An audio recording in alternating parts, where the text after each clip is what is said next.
दोस्तों, एक बच्चा जो हर साल अपनी नानी के घर जाता था अपनी माँ के साथ, और जाते जाते उसको 10 साल बीत चुके थे। वो हर साल अपनी नानी के घर जाता था। अब 10 साल का हो चुका था।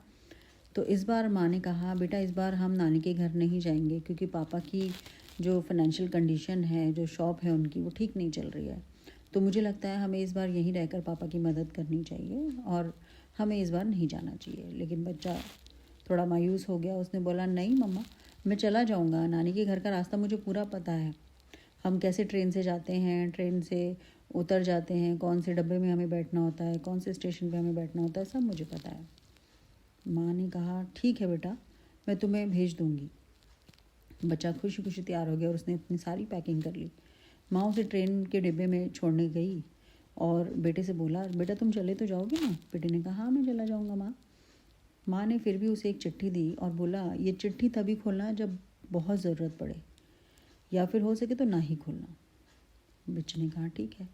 बच्चा चल दिया। थोड़ी देर बाद उसको थोड़ी एंजाइटी फील होने लगी कि पता नहीं मम्मी तो है नहीं मेरे साथ, और अजनबी लोगों को देखकर उसे घबराहट होने लगी।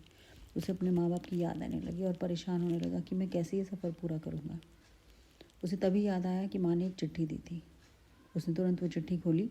चिट्ठी में लिखा था, बेटा घबराना मत, मैं पीछे वाली कोच में ही बैठी हूँ, तुम्हारे साथ सफ़र कर रही हूँ।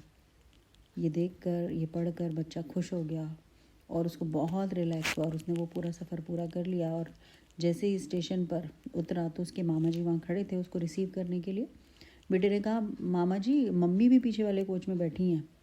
मामा ने कहा, नहीं बेटा, वो नहीं बैठी, वो वहीं अपने पापा के पास, अपने हस्बैंड के पास हैं वो, और उन्होंने तो ऐसे ही तुम्हें साहस देने के लिए बोल दिया था।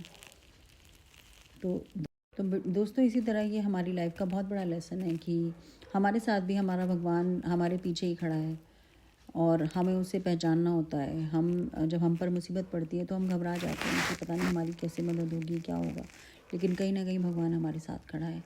तो अगर हम ये पहचान जाएंगे कि भगवान जो कि हमारे साथ हमेशा खड़ा है हमारी मदद करने के लिए, तो हम किसी भी परेशानी को आसानी से हल कर लेंगे।